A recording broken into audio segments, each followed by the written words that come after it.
Dans les mois qui ont suivi l'élection d'Emmanuel Macron, donc l'an dernier, en 2017, les journalistes lui ont trouvé un surnom qui semblait correspondre à ses pouvoirs, qui semblaient à ce moment-là pratiquement illimités. On lui a donné le nom de Jupiter. Je ne sais pas si ça vous rappelle quelque chose. Moi, je lui aurais plutôt donné le nom d'Auguste. Pourquoi? Parce que Auguste, c'est un personnage très rusé, très malin, qui vient à un moment opportun pour prendre le pouvoir. Il vient après pratiquement un siècle de guerre civile, c'est-à-dire le 1er siècle avant notre ère, qui a opposé Marius et Sylla, puis Pompée et César, et enfin Octave lui-même et Marc-Antoine. La population est fatiguée de ces oppositions binaires entre deux camps,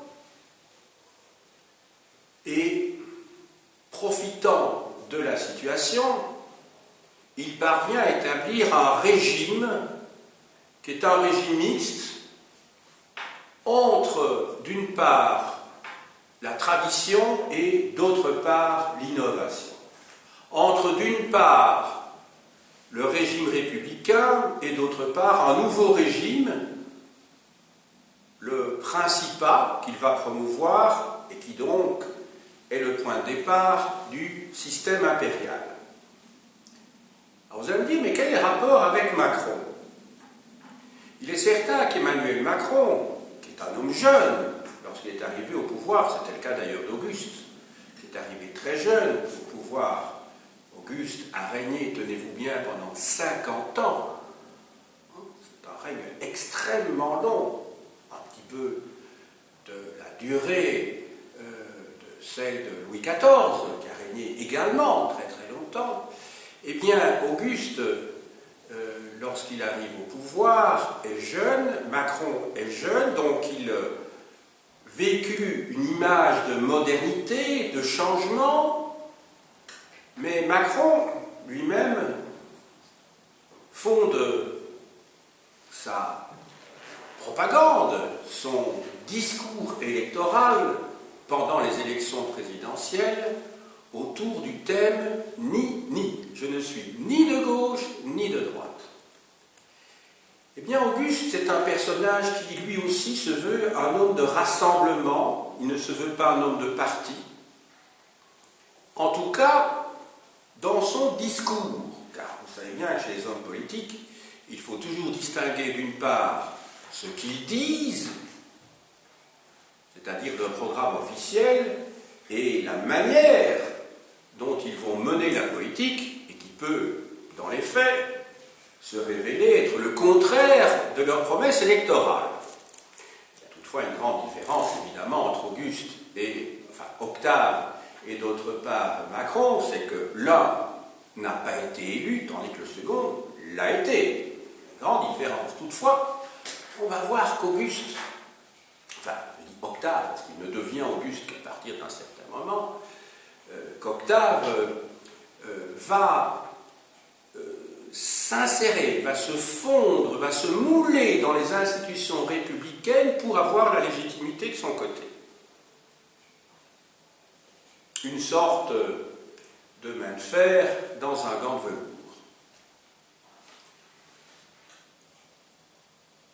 Le sujet qui va être le nôtre maintenant sera donc celui du pouvoir, de l'accession au pouvoir d'un homme qui a su, à un moment donné, parce qu'il sentait bien la température de son époque, manœuvrer de telle manière qu'il fut accueilli favorablement par le peuple et qu'il a pu se maintenir au pouvoir très longtemps. Ce sera donc le thème d'aujourd'hui. Il va fonder donc un régime, je l'ai annoncé, qui s'appelle le Principat, qui est en fait un régime hybride, apparemment du moins, entre, d'une part, la tradition et d'autre part, la modernité. Nous allons étudier donc maintenant l'évolution du pouvoir d'Auguste, en essayant de comprendre quelles ont été les différentes étapes qui ont marqué son parcours. À commencer tout d'abord par l'installation du pouvoir au pouvoir. Dans un deuxième temps, je vais aborder le problème de la stabilisation, plutôt de la période de la stabilisation d'Auguste au pouvoir. Troisième période, la période de l'institutionnalisation du pouvoir chez Auguste. Et enfin, dans une dernière partie, celle du renforcement de son pouvoir qui va lui permettre de tenir donc le peuple romain jusqu'à son décès. La bataille d'Actium, qui marque la victoire sur Marc-Antoine, date de 31. Je vous rappelle aussi au passage que César, qui était le père adoptif d'Octave, avait été assassiné aux Ides de mars, c'est-à-dire à la mi-mars, le 13 mars 44 avant notre ère, donc 13 ans avant la bataille d'Actium, qui a été suivie par l'instauration du triumvirat, comprenant donc d'une part Octave, ensuite Marc-Antoine et enfin Lépide, le troisième larron, puisque qui dit triumvirat dit 3 personnes. Octave, en fait, va instaurer ce nouveau régime, le Principat, vers 27 avant notre ère, et lui-même meurt beaucoup plus tard, en 14 après Jésus-Christ. Voilà quelques dates phares, quelques dates essentielles dans la biographie d'Octave. Je commence donc par l'installation. Quels sont les caractères du régime que Octave met en place? Tout d'abord, il met en place un régime qui se veut consensuel, c'est-à-dire qui cherche à rassembler après les guerres civiles et qui cherche à éviter la renaissance des dissensions, des profonds, des graves affrontements qui ont pu opposer ses prédécesseurs dans le courant du siècle, du 1er siècle avant notre ère. Ça, c'est la première chose. Vous savez que la notion de consensus est une notion qui est régulièrement évoquée lorsque l'on parle de la Belgique. On parle de consensus, on parle de compromis à la belge. On essaye d'éviter les conflits sociaux en trouvant des accords parfois boiteux entre ce que l'on appelle habituellement les partenaires sociaux, c'est-à-dire les représentants du patronat et d'autre part les représentants des travailleurs. Et le système présidentiel en France conduisait, de par le mode même de scrutin, à conduire, du fait qu'il y a 2 tours, à ce qu'il y a automatiquement l'opposition de 2 candidats qui ont des programmes très marqués. Et, à l'étonnement de tous, les 2 partis qui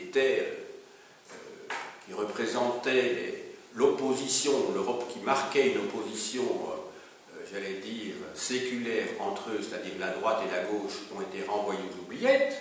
Quant aux partis dits d'extrême droite et aux partis d'extrême gauche, on n'en parle plus beaucoup.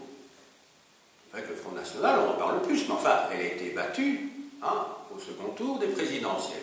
Et curieusement, alors qu'on ne s'y attendait pas, c'est un candidat du centre, mais qui ne s'est pas présenté comme un candidat du centre, qui l'a emporté justement avec son programme de modernité, de refus de toute opposition entre les deux camps, d'où son fameux ni.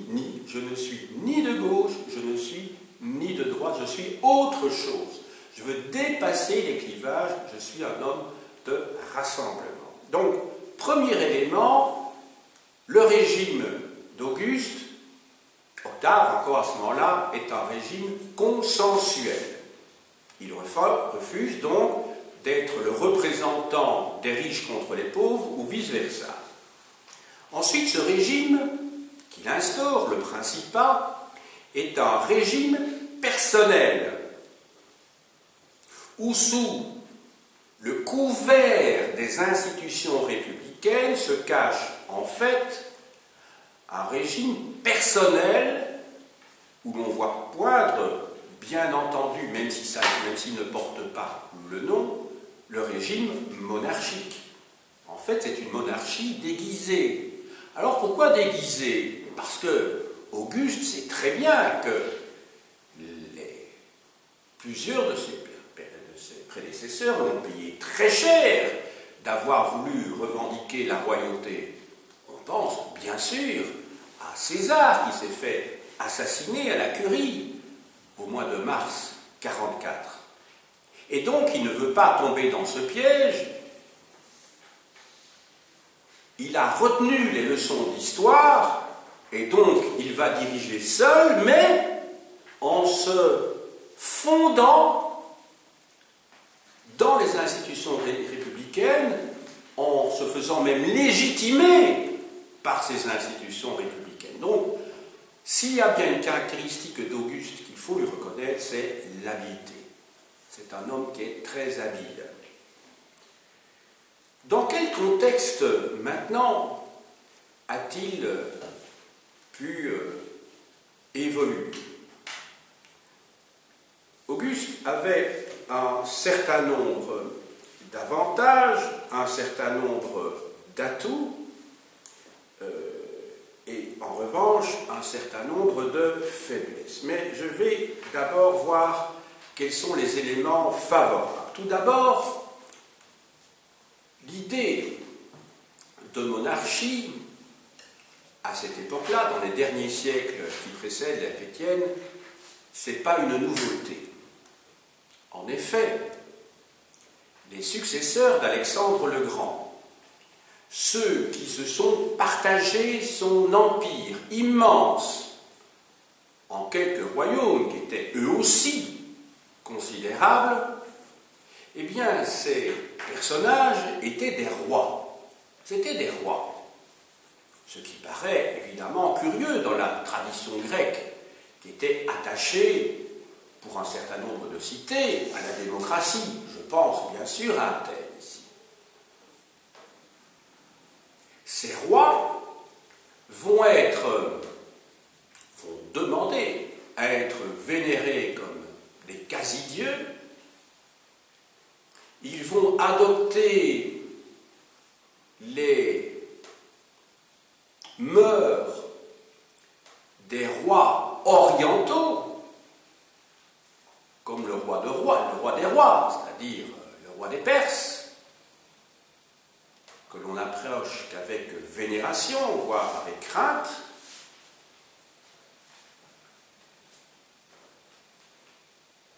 Ensuite, sur le plan idéologique,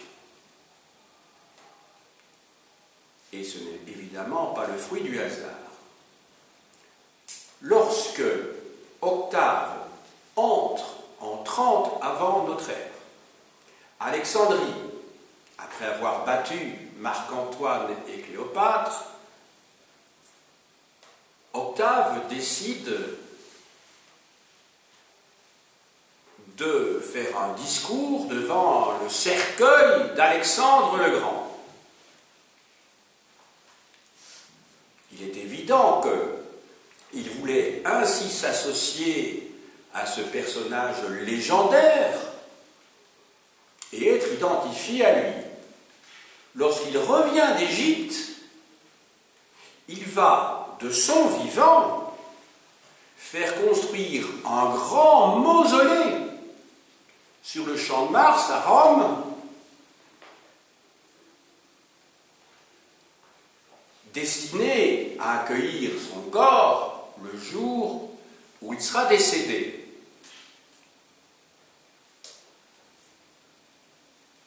Autrement dit, sans en revendiquer le titre, il se considère comme un roi.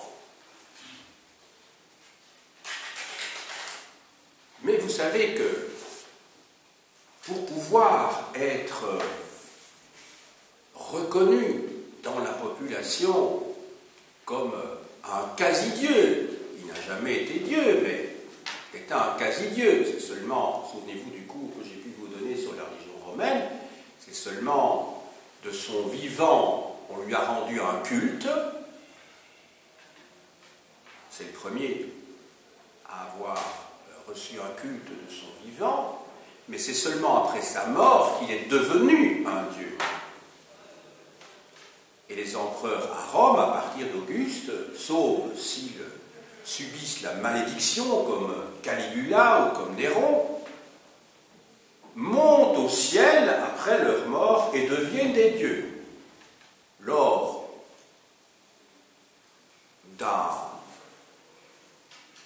d'une cérémonie, oui, on peut dire d'une cérémonie que l'on appelle l'apothéose, c'est-à-dire le moment où l'empereur monte au ciel et donc accède au monde divin, l'apothéose. Eh bien, il faut préparer l'opinion publique. Cette opinion publique, elle est préparée et accompagnée par des intellectuels.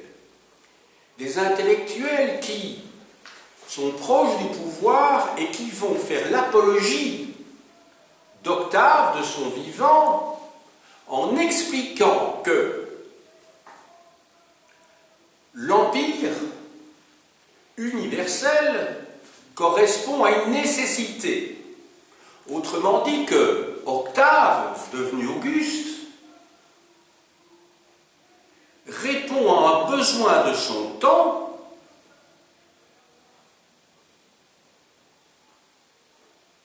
et c'est ainsi que des poètes, des historiens vont s'atteler à cette tâche, et parmi ceux-ci, sans doute le plus célèbre d'entre eux, Virgile, qui va écrire une épopée semblable à l'Odyssée d'Homère, qui s'appelle l'Énéide.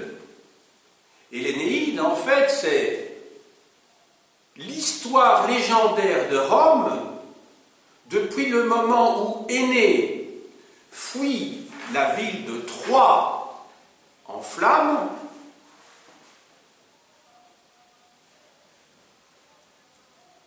fuit donc son pays d'origine et à la suite, comme Ulysse, d'un certain nombre de pérégrinations en Méditerranée, arrive, où il passe entre autres par Carthage, il arrive finalement dans le Latium, c'est-à-dire la partie centrale de l'Italie, où il va fonder une ville, Albe-la-Longue, et plus tard, deux de ses descendants vont être les fondateurs légendaires de Rome. Il s'agit de Romulus et Rémus, ou plus exactement de un seul de ses jumeaux, Romulus, qui va d'ailleurs tuer à cette occasion Rémus, son frère, qui avait osé franchir le sillon sacré de la ville, et à partir de là, c'est le départ de l'épopée, de la légende de Rome, qui va conduire justement, après plusieurs siècles, à la fondation de cet empire, de ce grand empire colonial qu'est l'empire colonial romain. puisque Auguste va hériter des conquêtes de ses prédécesseurs. Hériter, et il va d'ailleurs annoncer, puisque les grandes conquêtes sont terminées, une ère de prospérité appelée couramment la Pax Romana, c'est-à-dire la paix romaine. À côté des écrivains, des intellectuels, ou je dirais d'abord, il y a l'ensemble du peuple de Rome, c'est-à-dire l'opinion publique en général, que j'ai déjà évoqué dans mon introduction, parce que cette opinion publique n'aspirait qu'à une chose, c'était à la paix. Après ces guerres civiles épouvantables qui avaient opposé des armées de généraux très ambitieux, et à la suite desquels, donc, de nombreux citoyens romains étaient morts. L'opinion publique attend donc l'homme providentiel qui va amener la paix, qui va amener la sécurité. Vous savez que c'est une situation que l'on a retrouvée souvent dans l'histoire, et hélas dans des situations tout à fait dramatiques. Pensez aussi, bien qu'il s'agisse d'un personnage tout à fait différent, il ne s'agit pas ici de comparer Auguste, mais pensez à Hitler, après la Première Guerre mondiale, qui avait fait des ravages épouvantables. L'Allemagne était humiliée, elle était à genoux, elle était complètement appauvrie parce qu'elle devait payer des indemnités très importantes aux vainqueurs après la Première Guerre mondiale, sans compter qu'il y a eu en plus de ça la crise de 1929. Eh bien Hitler accède au pouvoir, donc au début de l'année 1933. Au mois de juin de l'année suivante, il n'est pas seulement chancelier, mais il devient aussi président de la République, du Reich. Et puis, la suite, vous la connaissez, je crois que ce n'est pas nécessaire de faire des ça. Mais pour la population, c'était l'homme providentiel qui apportait enfin à l'Allemagne la prospérité économique qui allait faire partir le chômage. Et puis, c'est l'inverse qui s'est produit, parce que Hitler, il avait en tête, évidemment, dans le cadre de son programme impérialiste, l'idée de conquérir l'Europe centrale, l'Europe orientale, au profit du peuple allemand, dans le cadre d'une politique d'espace vital. Et c'était la Deuxième Guerre mondiale qui a conduit à une véritable catastrophe pour le peuple allemand et pour l'ensemble de l'Europe, d'ailleurs. Donc le destin des deux personnages est différent, sauf qu'au départ, il y a cette idée d'homme providentiel. On a connu ça à de nombreux moments d'histoire, vous savez. Donc je ne vais pas revenir sur tous ces moments d'histoire où il y a eu l'homme qui allait apporter enfin la paix. Alors je n'ai pas dit qu'il fallait mettre dans la même catégorie, d'une part Auguste, d'autre part Hitler et d'autre part Macron. Ce serait stupide, ce serait ridicule, c'est tout ce que vous voulez.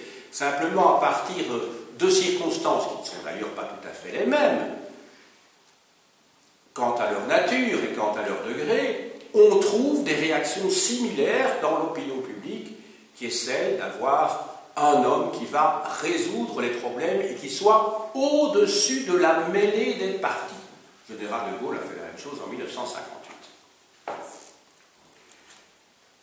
Deuxième phase, dans la carrière d'Auguste, la période de la stabilisation. Alors cette période de la stabilisation, et je l'ai annoncé tout à l'heure, est le résultat d'un rapport de force, d'un équilibre entre, d'une part, les faiblesses du personnage et d'autre part, les atouts qu'il possédait lorsqu'il accède au pouvoir. Je commence tout d'abord par les faiblesses. Auguste, quand il arrive au pouvoir, n'a pas tous les pouvoirs. Il existait ce vrai chef de l'État à Rome dont il a été question dans mon cours précédent, à savoir le Sénat. Je vous avais expliqué que le Sénat était un groupe comprenant, quand Auguste arrive au pouvoir, 300 personnes, lui-même va doubler le nombre de sénateurs en le faisant passer à 600.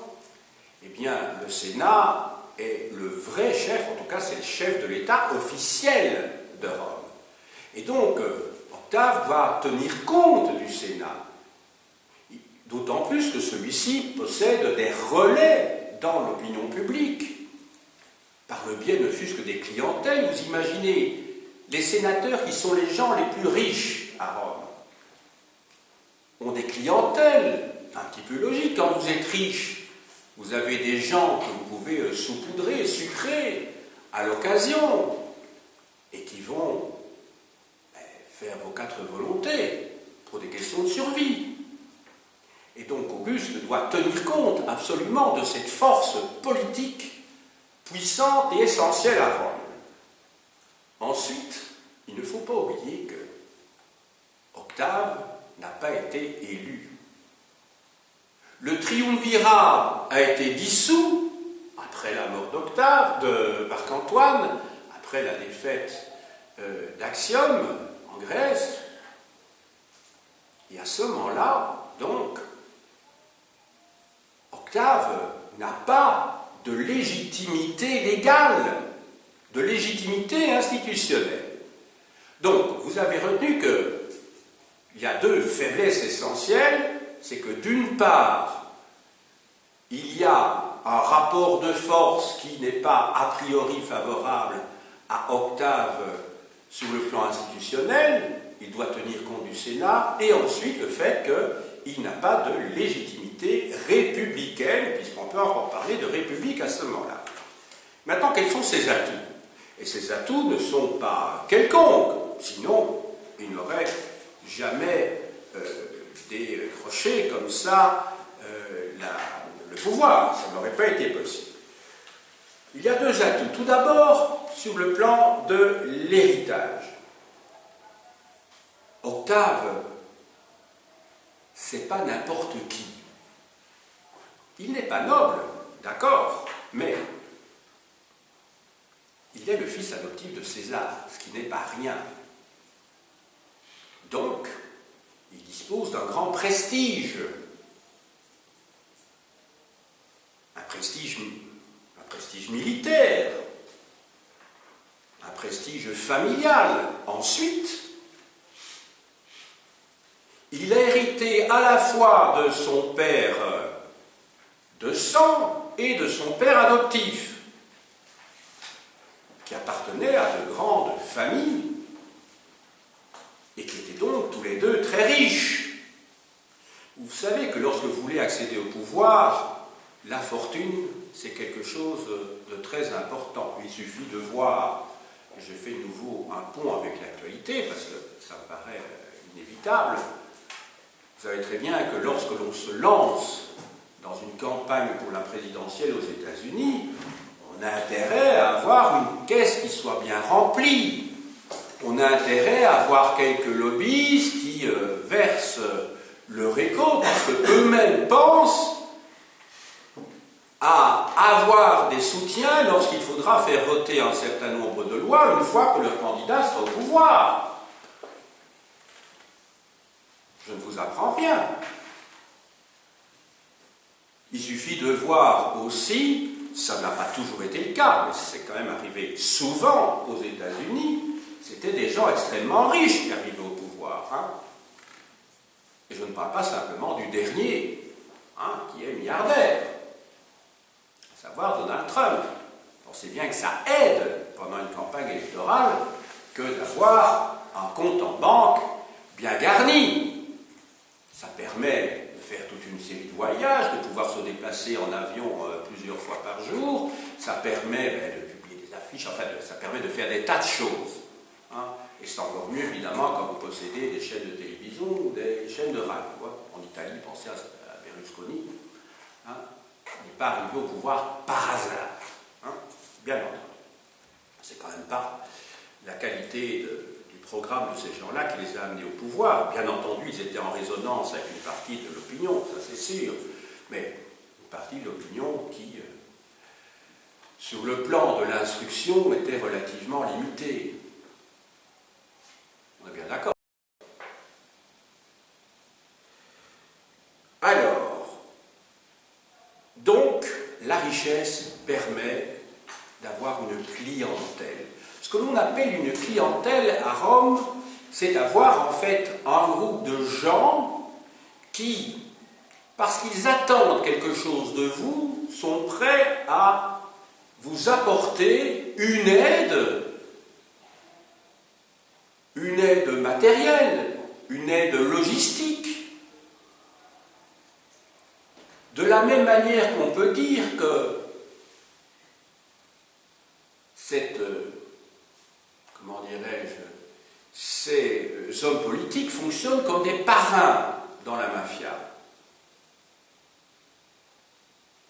Si vous avez vu le parrain, c'est Goodfather, donc il y a plusieurs réalisateurs, puisqu'il y en a eu 3 sauf erreur de ma part, mais vous voyez bien en fait que ces parrains, ce sont des gens qui rendent service à certains moments et qui disent « Moi, je te demande rien pour l'instant, mais peut-être qu'un jour, je te demanderai quelque chose. » Et à ce moment-là, il faudra faire ce que moi, je te demande.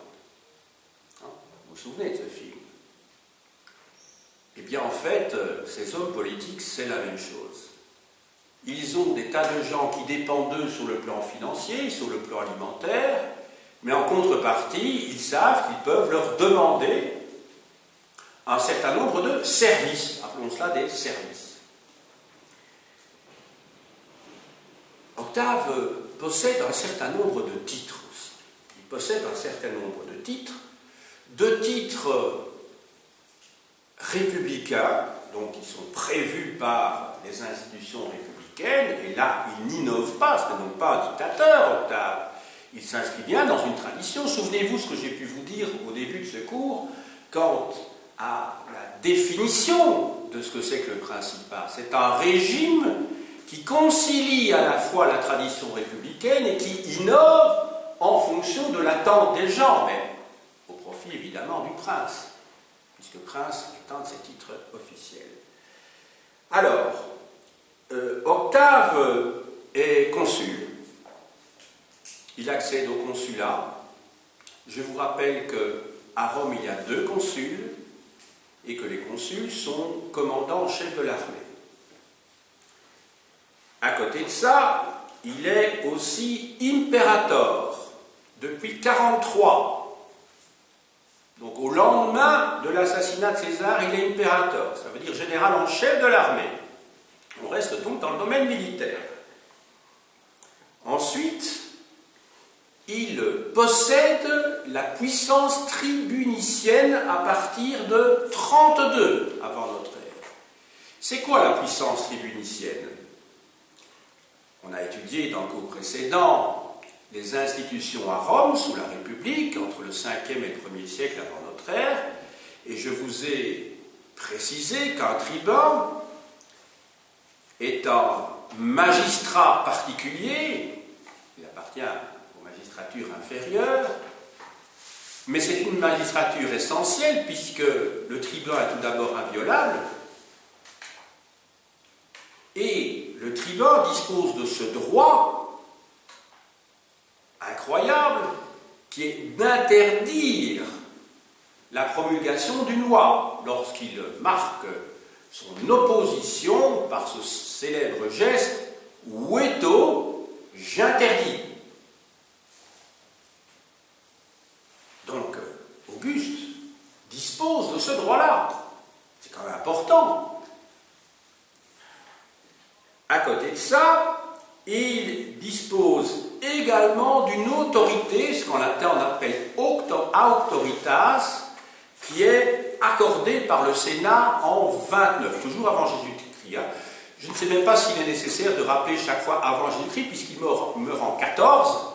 Donc, par définition, ça ne peut pas être 29 après. C'est vrai que comme il est à cheval sur les 2 ères, avant ou après le début de notre ère, il faut parfois préciser les choses quand on se rapproche de la naissance de Jésus-Christ. Hein, ça c'est sûr. La autoritas, ce n'est pas une simple autorité morale, hein, c'est un véritable pouvoir sur les magistrats. Maintenant, on va passer à la phase, je dirais, à la deuxième ou la troisième vitesse. Si vous étiez en voiture, c'est l'institutionnalisation. Donc là, on passe d'une situation où Octave était dans un rapport de force qui était bon, qui était favorable, mais qui n'était pas encore décisif. Je vous ai expliqué pourquoi dans la première partie, que j'ai intitulée l'installation, et dans la deuxième partie, que j'ai appelée la stabilisation. Maintenant, la partie est gagnée, mais encore faut-il légaliser toute une série de situations politiques dans le cadre républicain que possède Octave. Alors, en termes de pouvoir, sur le plan politique, Octave devient princeps. Princeps, ça veut dire premier. Là aussi, je vous en ai parlé au cours précédent. Princeps senatus. Ça veut dire qu'il est le premier du Sénat. Ça veut dire que lorsqu'il y a un vote, il est le premier à voter. Alors, chez nous, ça n'aurait aucune importance, mais dans le système de l'époque, étant donné la mentalité religieuse des Romains, il y avait un poids moral tel chez le princeps que lorsqu'il avait voté, après l'avoir écouté, les gens se rangeaient d'habitude dans son sillage. Je vous avais expliqué aussi d'ailleurs que lorsqu'il y avait un vote à la curie, c'est-à-dire le bâtiment dans lequel le Sénat discutait et votait, les sénateurs se rangeaient du côté de l'orateur sur lequel ils portaient leur suffrage. Donc je vous avais expliqué que le vote n'était pas secret. Le vote était public, puisque vous deviez vous positionner. Il n'y avait pas une urne, vous indiquiez sur un tesson de céramique ce que vous vouliez. Donc on savait toujours qui avait voté pour qui. Donc on savait de quel parti vous étiez. Ensuite, sur le plan maintenant militaire, comme Octave va se démettre officiellement de toutes ses fonctions devant le Sénat. Alors la question est de savoir, s'agissait-il d'un acte tout à fait artificiel? S'agissait-il d'une ruse? S'agissait-il, comment dirais-je, d'une apparence?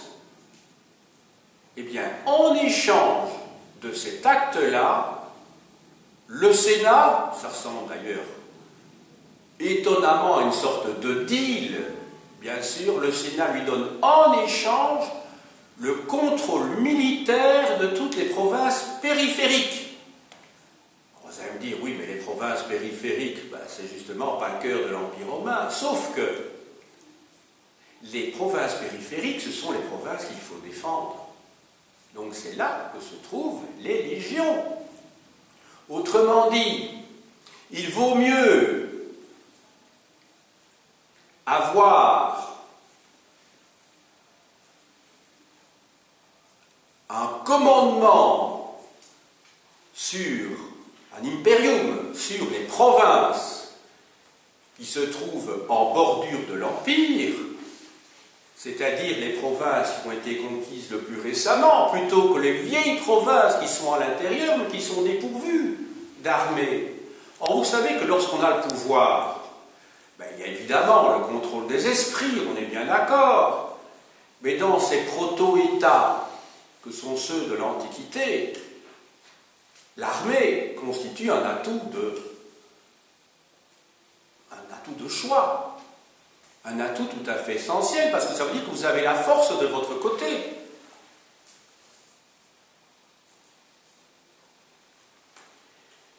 Légitimation en termes de propagande, un certain nombre de symboles qui vont être accordés à l'image d'Auguste datent de ces années 28-27. C'est pour ça que les années 28 et 27 marquent dans la chronologie et donc dans les manuels et dans les livres d'histoire comme le moment où Octave devient Auguste. C'est-à-dire où ce personnage qui est le premier de l'État inaugure ce nouveau régime politique qu'est le Principat. Que se passe-t-il en 28 et en 27 avant notre ère? Tout d'abord, on va frapper une monnaie où Octave apparaît comme celui qui apporte la liberté, la libertas. L'année qui suit, on va lui accorder des lauriers et une couronne civique, fait tout à fait exceptionnelle. Toujours la même année, le Sénat décide de fabriquer en son honneur un bouclier d'or sur lequel se trouvent gravées les 4 vertus de l'homme romain par excellence, et je les ai indiquées au tableau, elles sont derrière moi. Il y a tout d'abord la première de ces qualités, c'est la virtus, qu'on peut traduire par vertu tout simplement, c'est-à-dire le courage. Le mot virtus en latin veut dire la qualité propre à l'homme, puisque l'homme se dit vir, qui a donné le mot viril par exemple, virilité. C'est le courage. Il y a ensuite une deuxième qualité qui est celle de la clémence, qui est propre justement à celui qui a le pouvoir, mais qui est un homme sage, qui n'abuse pas de son pouvoir, qui n'est donc justement pas un tyran, un dictateur au sens où nous l'entendrions, puisque je vous ai déjà expliqué à plusieurs reprises que les mots tyran et dictateur n'avaient pas tout à fait la même signification dans l'Antiquité, en tout cas que ces deux mots ont évolué pendant l'Antiquité. Donc il est clément. Troisième qualité, c'est qu'il est capable de justitia, de justice. Justitia. Dans le mot justitia, vous avez le mot ius, qui veut dire le droit. On va donner le mot juridique, par exemple. Justitia. Et enfin, dernière qualité qui est indiquée, c'est la pietas. On peut traduire donc par piété. C'est quoi la piété? Pour les Romains, qui sont très religieux, et je vous ai expliqué l'importance de la religion civique chez les Romains, la pietas, la piété, c'est le respect, la vénération des ancêtres. Lorsque dans Virgile, dans l'Énéide, Virgile parle d'Énée, la première qualité qu'il met en avant chez Virgile, c'est que c'est quelqu'un qui est pius, qui est pieux, c'est-à-dire qui vénère ses ancêtres.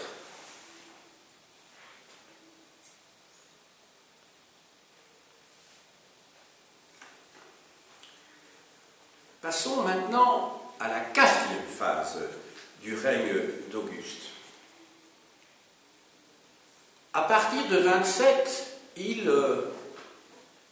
reçoit ou se fait attribuer, parce qu'on imagine qu'il avait quand même un réseau d'influence qui n'était pas quelconque, le titre d'Auguste. Et je vous ai dit que 27, c'est l'année qui est habituellement retenue pour marquer son accession à l'Empire. On parle d'Empire romain à partir de 27, on va dire plutôt le Principat. Parce que le Principat, c'est un régime intermédiaire de compromis entre la République et l'Empire. Enfin, vous trouverez en général 27, début de l'Empire romain. Auguste, c'est un mot d'origine religieuse, qui viendrait, qui appartiendrait en tout cas à la même famille que augure. Un augure, c'est quelqu'un qui est capable de décrypter les présages. Ça veut surtout dire que Octave, dorénavant, appartient, ou plutôt entretient, un lien privilégié avec le monde du sacré. C'est ça qu'il faut retenir.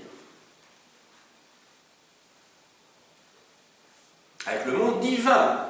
Donc, Octave appartient à la fois au monde des humains et à la fois au monde des dieux. Il n'est pas comme tout le monde. Et donc, ça lui donne une aura tout à fait considérable.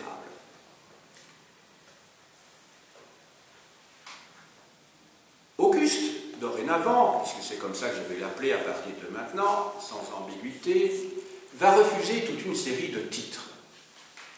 Il va refuser que lui soit renouvelé le titre, parce que n'oubliez pas qu'à Rome, les charges des magistrats étaient annuelles, renouvelables chaque année, qu'elles étaient collégiales, de telle manière qu'un individu qui possédait une magistrature ne puisse pas considérer que ce soit sa propriété et qu'il puisse disposer du pouvoir que lui confère cette magistrature pour exercer un pouvoir qui serait tout à fait inadmissible et contraire aux institutions républicaines. Donc, il va refuser le consulat. Il va refuser également la fonction de tribun, et je vous ai expliqué que Auguste n'est pas tribun, il est simplement, il dispose de la puissance tribunicienne. Ce n'est pas la même chose. Il a en fait les avantages de la fonction sans en avoir le titre.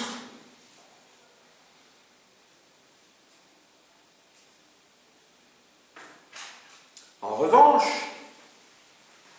en 12 avant notre ère, il devient grand pontife, c'est-à-dire le chef suprême de la religion romaine après le décès de l'Épide, qui était ce troisième membre du second triumvirat, qui était mort. Et enfin, en 2, là, il devient père de la patrie. Donc, grand pontife, en latin, ça se dit Pontifex Maximus, ça veut dire le grand prêtre, et père de la patrie, vous l'avez écrit également au tableau derrière moi, c'est Pater Patriae. Donc le père de la patrie. C'est un titre purement honorifique, entendons-nous bien, mais qui est un petit peu semblable, et excusez-moi de faire souvent des sauts à travers le temps, mais c'est un petit peu le titre que possédaient les tsars avant la Révolution 17 et que Staline a récupéré plus tard, c'est celui de petit père des peuples. Le tsar ou Staline se considérait comme le petit père de son peuple. Eh bien c'est ça, il est le père de la patrie. Ça a quelque chose de très rassurant que d'avoir un chef d'État qui est en même temps votre père. C'est pas pour rien aussi que dans la religion chrétienne, on dit notre Père qui est aux cieux. Là, c'est Dieu le Père. Mais le Père est un homme qui est sage, qui est fort, qui est puissant, qui va donc vous protéger contre des ennemis. C'est quelqu'un qui est sécurisant surtout. Et la population attendait la sécurité après ces guerres civiles du 1er siècle. C'était la sécurité qu'on voulait avant tout.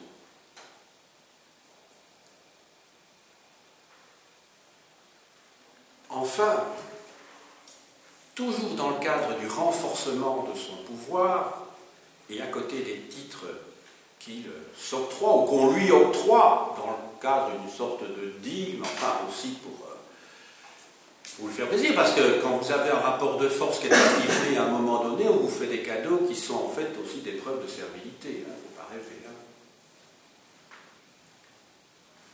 Donc, il a, toujours dans le cadre de sa politique de renforcement, un certain nombre de relais qu'il ne faudrait pas oublier qui appartiennent à son entourage. Dans son entourage, il y a plusieurs personnes qui sont de très fidèles amis sur lesquels il peut compter, en particulier Agrippa,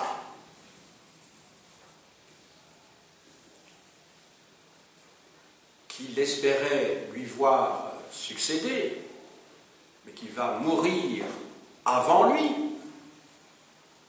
Agrippa, que vous connaissez peut-être parce qu'il a eu une politique édilitaire importante à Rome. Il a construit des aqueducs, il a construit des égouts, il a construit des bâtiments publics nombreux. Si vous allez au Panthéon à Rome, vous allez voir que sur le fronton du Panthéon à Rome, il y a le nom d'Agrippa. Parce que c'est Agrippa qui a construit le Panthéon de Rome.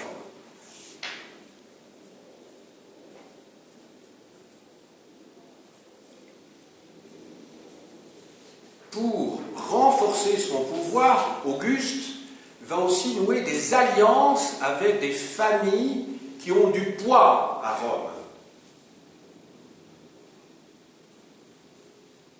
Il va ainsi marier sa sœur, marier sa fille à des personnages considérables, comme Marc-Antoine, comme Marcellus, qui sont des grands personnages, parce qu'il faut, dans le cadre d'alliances matrimoniales, renforcer des liens avec des familles qui pourraient, le cas échéant, contracter des alliances beaucoup plus déplaisantes, voire le renverser. À partir du moment où vous êtes dans la famille impériale, vous teniez à y rester. Et ça, je vous expliquerai lors d'un prochain cours, qui sera consacré aux règles de la succession impériale à Rome, du 1er siècle avant Jésus-Christ au 3e siècle après Jésus-Christ, qu'il y a une véritable politique d'alliance qui est menée pour justement éviter les conflits après le décès d'un empereur et permettre la stabilité et la permanence du pouvoir. Il s'agit donc, dans le cadre de ces alliances, d'assumer la succession, d'assurer la succession. Alors, j'espère que, à la suite de tout ce que j'ai pu vous expliquer dans le cadre de ce cours, vous avez bien retenu ce que c'est que le Principat. Parce qu'au-delà d'Auguste, il faut retenir quelles sont les caractéristiques du régime qu'il met en place. Pourquoi il faut tellement retenir ces points? Parce que ces principes, en fait, ils vont durer pendant plus de 2 siècles. C'est l'équivalent d'un régime républicain du style, voilà, la constitution de la Ve République. En France, depuis 1958, on est sous le régime de la Ve République. Mais si vous faites le calcul du régime de la Ve République, il n'a que 60 ans. Eh bien, Auguste, lui, met en place, rien n'était joué d'avance, un régime qui va tenir plus de 200 ans. Donc il faut l'étudier à tout prix pour comprendre, je dirais, l'évolution de l'histoire politique à Rome. Bien entendu, ce régime a connu des évolutions pendant 2 siècles, ça va de soi. Mais en gros, les principes posés par Auguste, donc dans les années qui précèdent notre ère, vont rester, je dirais, vont rester. Et donc, voilà. J'espère que vous avez bien retenu, en tout cas, que le Principat, c'est donc un régime qui loin d'être une rupture par rapport à la République, comme ça apparaît trop souvent dans les livres d'histoire, est davantage un prolongement du système républicain. Je dis rien, prolongement. Donc, il n'y a pas de rupture nette entre, d'une part, le régime républicain qui s'étend entre le 5e et le 1er siècle avant notre ère, et d'autre part, le régime impérial. Il y a eu une évolution constante dans l'histoire des institutions à Rome.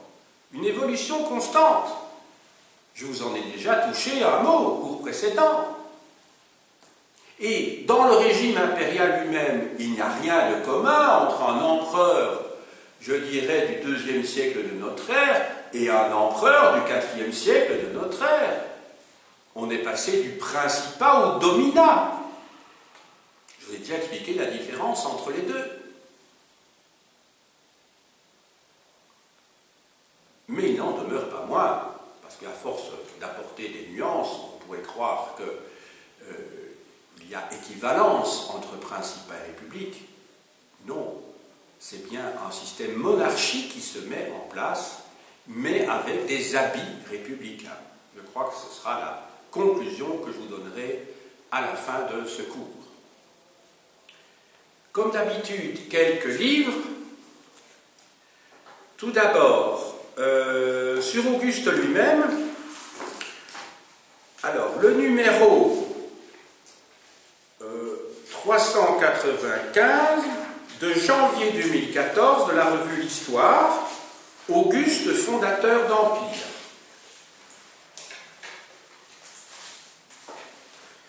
Dans la revue Religion et Histoire, hors série numéro 7, Auguste et la religion romaine.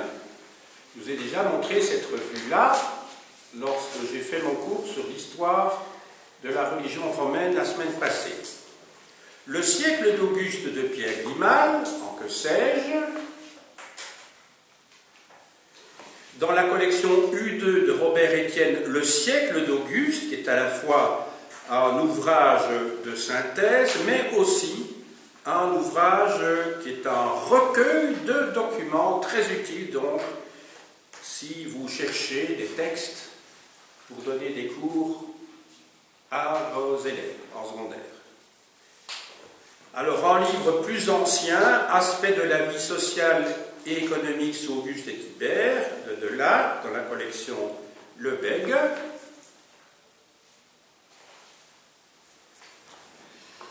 L'Énéide de Virgile.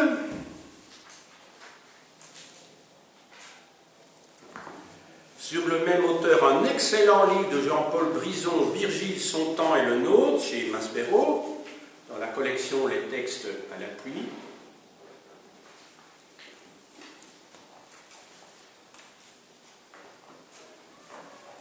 De Ronald Syme, La Révolution romaine, c'est un ouvrage où le 1er siècle avant notre ère est étudié, et il montre comment, justement, différents personnages du 1er siècle ont accaparé la République pour eux-mêmes. Dans la collection Tel Gallimard. De Patrick Leroux, Le Haut Empire romain en Occident, d'Auguste au Sévère. Alors, donc c'est-à-dire de 27 avant Jésus-Christ à 235, la dynastie des Sévères étant une dynastie qui se met en place à l'extrême fin du 2e siècle de notre ère et qui disparaît à la fin du 1er tiers du 3e siècle. Paul Petit, Histoire générale de l'Empire romain, le Haut Empire, 27 avant Jésus-Christ à 161 après Jésus-Christ, donc ça va jusqu'à l'avènement du règne de Marc Aurèle. De Paul Venn, Le pain et le cirque, sociologie historique d'un pluralisme politique. Je vous ai parlé tout à l'heure de ce que l'on pouvait faire à partir du moment où on était riche, quand on était au pouvoir. Je vous ai dit que ça permet d'avoir une clientèle, mais ça permet aussi d'organiser des jeux. Or, vous savez que le peuple, la plèbe en particulier, est très friande de jeux. Les jeux de gladiateurs, la course, etc. C'est comme aujourd'hui, il y a un homme politique qui possède des clubs de foot, vous imaginez, ou qui possède des chaînes de télévision avec des jeux télévisés qui ne sont pas d'un haut niveau, mais qui permettent aux gens voilà, de se divertir. Voilà, et surtout, a fortiori, quand ce sont des gens qui n'ont pas de travail, c'est essentiel, donc vous faites connaître. Je pense à Berlusconi ici en particulier. Voilà. Et ça vous permet, à partir du moment où vous êtes riche, de pratiquer ce que l'on appelle l'hervergétisme. L'hervergétisme, c'est quoi? Un évergète, c'est en fait un bienfaiteur. C'est quelqu'un qui a de l'argent et qui utilise son argent pour construire des bâtiments dans une ville, construire toute une série de, comment dirais-je, oui, des bâtiments publics, pour construire des, ça peut être beaucoup de choses, hein, ça peut être des aqueducs, ça peut être des théâtres, ça peut être des portiques, ça peut être, voilà. Et donc c'est une manière de se faire connaître également. L'argent permet beaucoup de choses, hein, je ne vous l'apprends pas. Et alors de Zvijavetz, le prince, le peuple et le prince, foule et vie politique sous le haut empire romain. Alors ça c'est un livre tout à fait passionnant, publié aux éditions de la Découverte, où il est question justement des rapports entre d'une part le prince, ici en l'occurrence l'empereur, c'est ça le prince, le princeps, et d'autre part la masse de la population, la plèbe, et les rapports ont parfois été très tendus. Il y a des empereurs qui se sont fait huer, d'autres au contraire qui étaient adorés par la population. Tout cela est étudié et à l'appui de textes, parce que c'est ça, faire de l'histoire, c'est avoir des textes, hein, parce que sinon vous êtes dans la spéculation, dans ce livre tout à fait passionnant. J'ai dit